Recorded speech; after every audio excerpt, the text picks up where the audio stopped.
Come take a trip to the depths of my soul. Come sail away in my little rowboat. Just do that thing you do. Talking today with my friend Rhonda Richmond, who's a Jackson, Mississippi-based jazz singer, keyboard player, performer, and storyteller. Rhonda is scheduled to be one of the performers on the Opera Mississippi season this year. Hello, Rhonda.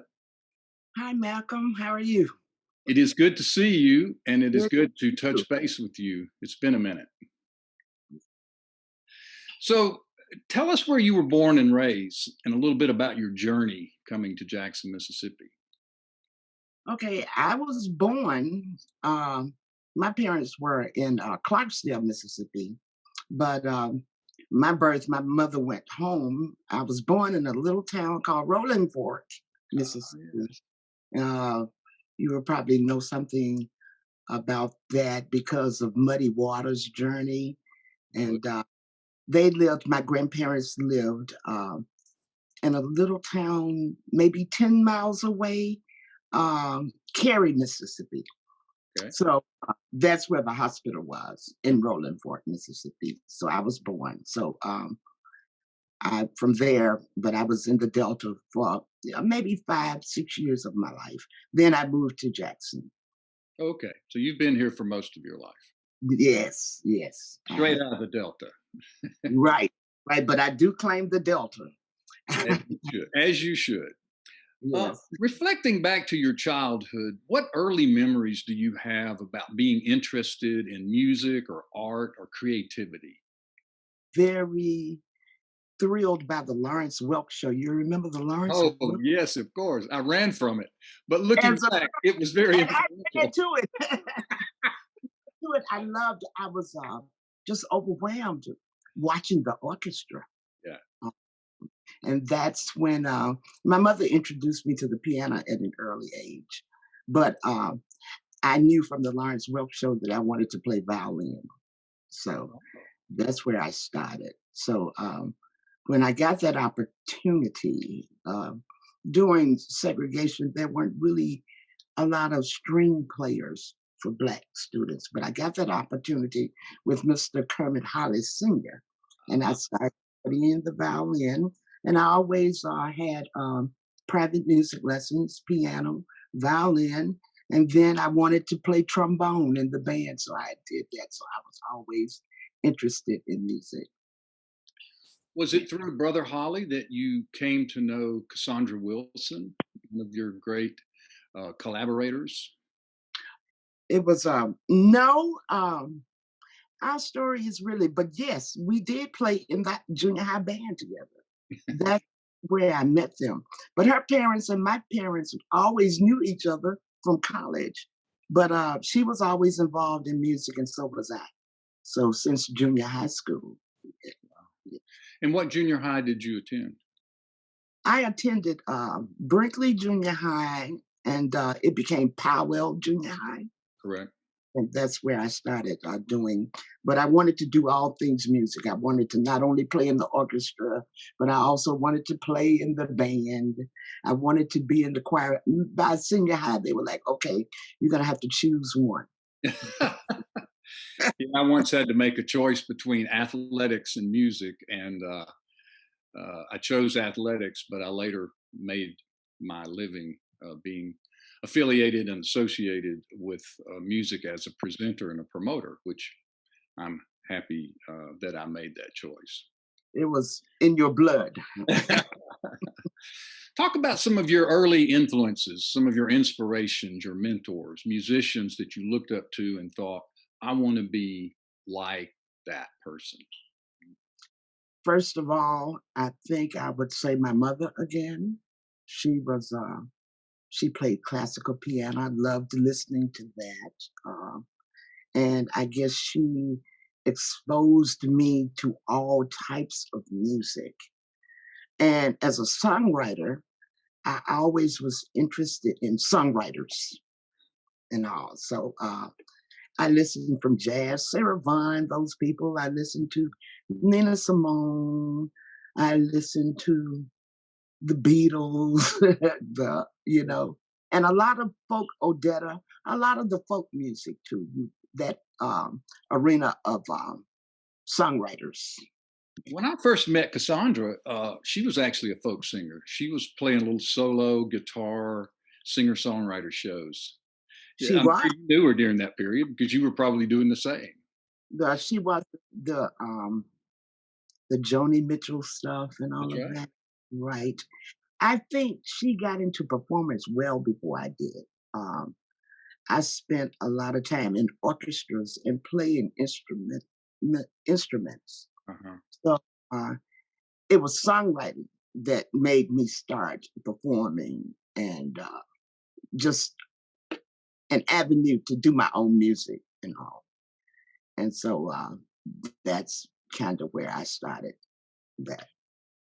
Do you remember if some of your early songs or compositions that you created? Do you remember actually the process as a young person of trying to compose a song or a score?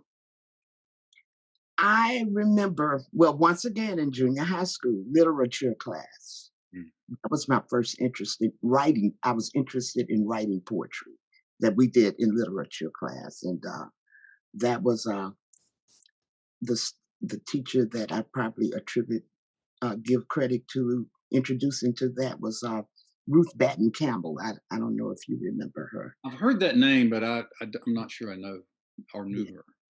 Yes, she had a lot. I think she worked a long time with public broadcasting. Oh, okay. Yeah, MPB. Mhm. Well, then I liked writing poetry, and then somewhere down the line, I started putting the poetry to music and writing songs, and so that's kind of where I started, and that became the love of my life, really, the writing. Mhm. Well, talk a little bit about the program that you will be performing for the Opera Mississippi season. What is it entitled, and what's the program based on? The the title is "Lady Sings the Blues," Mhm. and actually, I will be kind of telling the story of Billie Holiday through music. Wow. And so, That- there are a lot of Billie Holiday quotes, and out of those quotes are a lot of songs that she ended up doing or writing. So I would like to focus on that. Yeah. so Mhm. it's you sort of walking the audience through Billie Holiday's life and sharing her music as you go. And will you be doing this with your own group or with a orchestra or solo or how? I will be doing it with a quartet. I will be doing it. It will be guitar, piano, drums, uh, and xylophones. Ah, Uh, xylophone.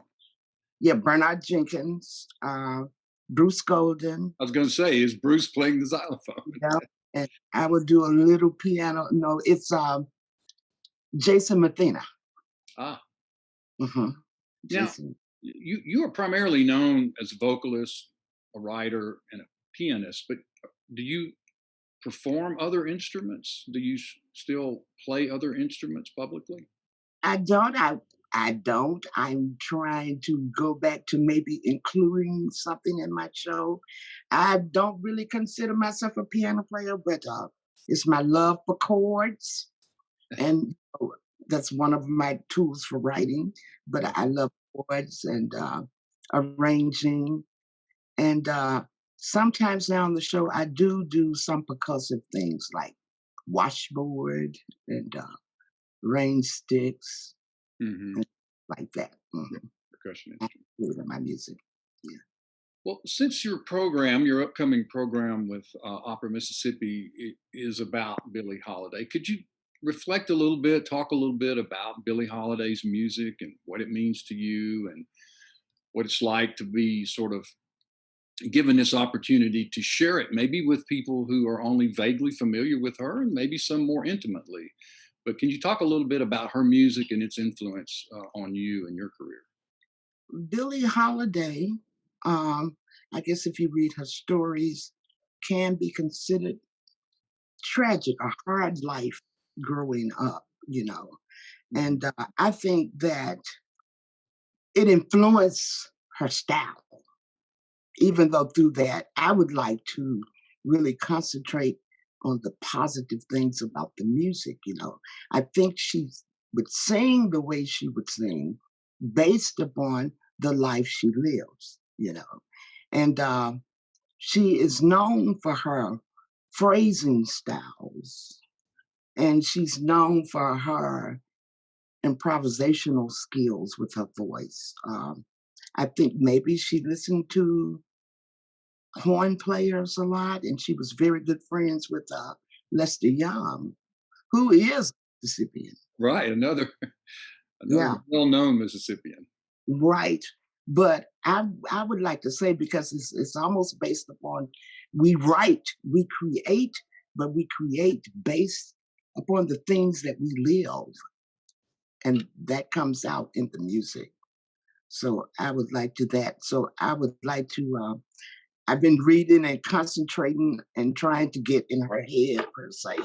Of course, I am not Billie Holiday, so it would just be my interpretation of Billie's song. Can you demonstrate just briefly a bit of her phrasing about how she did that? It's more written on an instrumental, to me, horn style, Uh-huh. the way she bends her notes, Okay. you and you know, um, her tone to me was just, it was almost like a speaking voice. It was just the way she tells stories, you know, Right. the way she would phrase, God bless the child that's got its own. It's telling a story. That's the way Yeah. I listen to music. No, Yeah. it's a very good description of it. Yeah. So in your performance, you'll be how many numbers, how many Billie Holiday songs, or is it sort of a medley? How is it set up? It's going to be 75 minutes of music, Uh-huh. so- and stories. You know, this could open up a new sort of venue for you, a new sort of experience where you not only are performing artist, a musician, Mhm, an entertainer, but you could slowly evolve into an oral historian, storyteller, whether they're mhm, your songs or Billie Holiday songs or Lester Young songs or whoever songs they might be mhm. another whole brave new world for you. Well, yeah, I think so. In fact, I had kind of gotten into, I love doing like concert style performing. And that was the reason too, because I like to trace the music in my shows, talk about, you know, where the music comes from, and including all different styles of music, all the way back to children ring songs, to spirituals and blues, and just telling that whole story, how it evolves. Mm. Kind of everything comes from something. Yeah.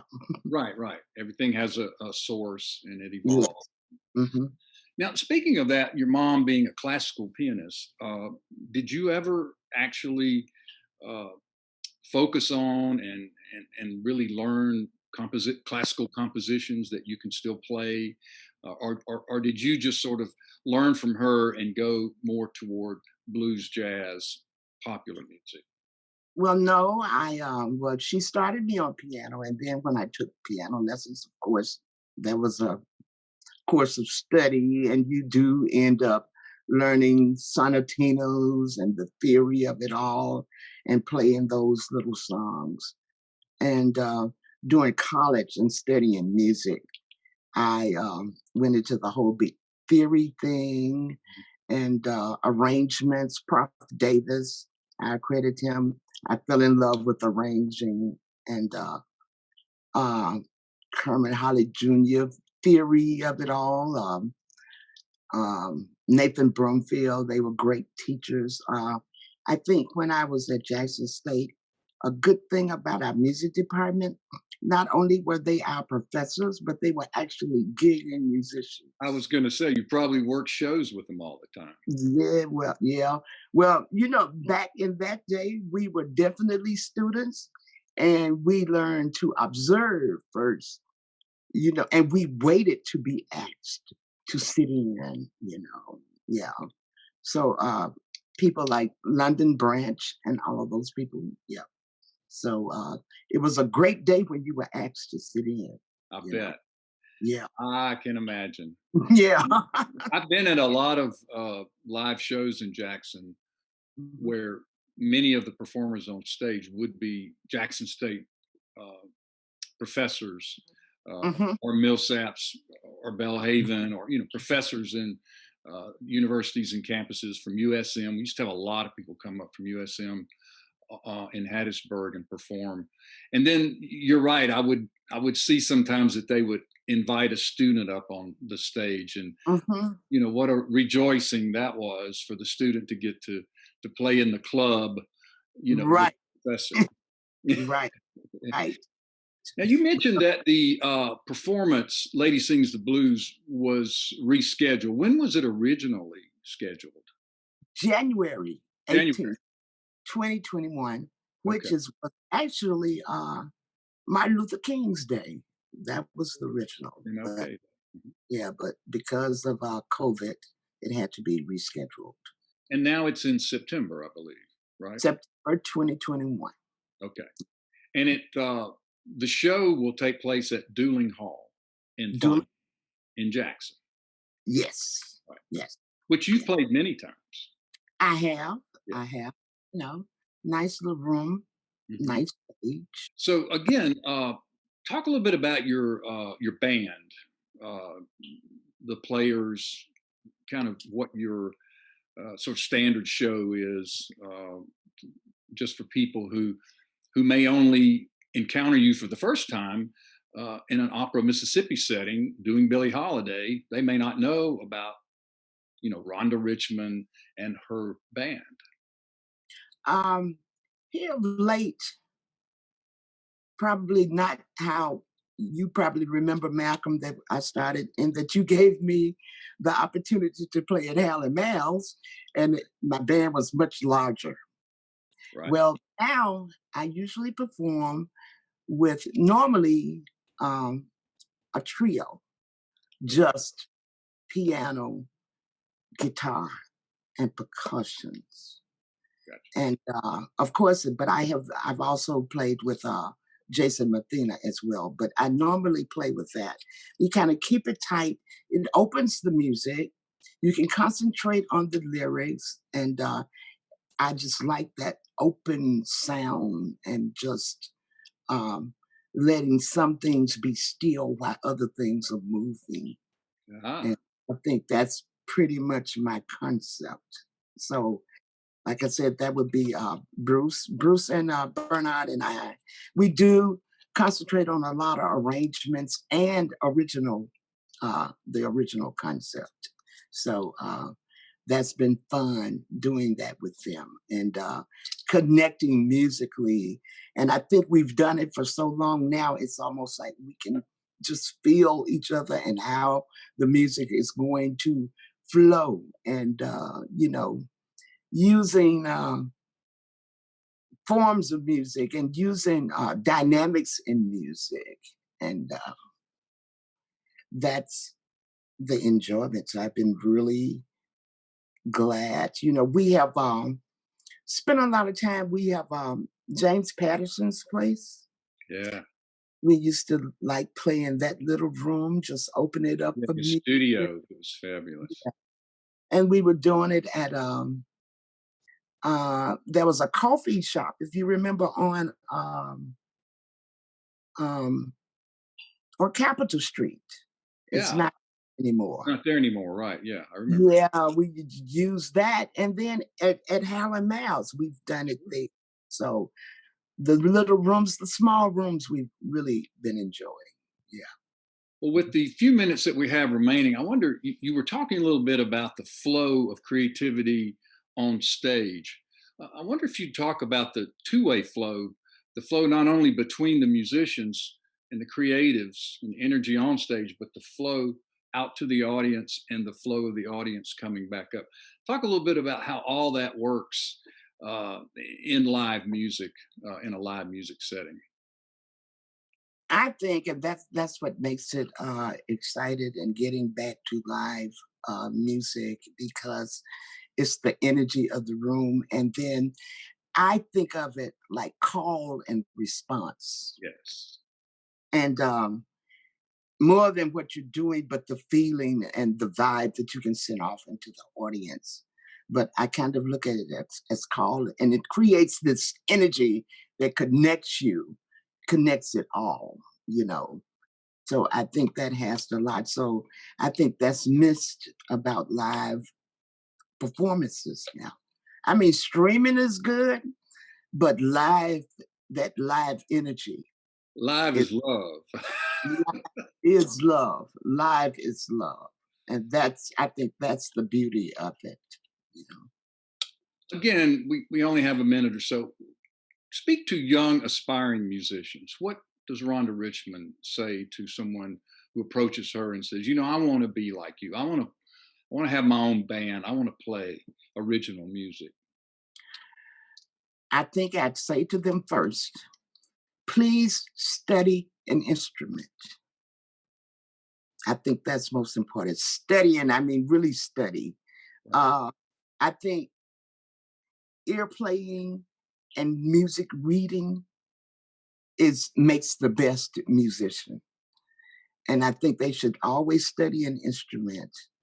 I think that they should always try to write your own material. Okay. Study the greats, and when you study the greats, I've been taught to always listen to the original first before you come up with your own arrangements. So that's what I would encourage them to do, and stick to them and always write. That's great advice to study, to be a student, to be an observer, to be brave too. I mean, you can't just, I would suppose, sit at home, and try to create yourself. You literally have to go out there and put your stuff out. You do. Yeah. You do. And that's why live music is so important. Indeed. And we look forward to your performance in September at Dueling Hall. Thank you. For Mississippi season entitled Lady Sings the Blues. And I appreciate the opportunity to visit with you here today virtually. And I certainly look forward to seeing you in person soon. Me too, yeah. Same to you, Malcolm. Good seeing you. Be well. God bless. Okay. Come sail away in my little rowboat. Just do that thing you do when there's only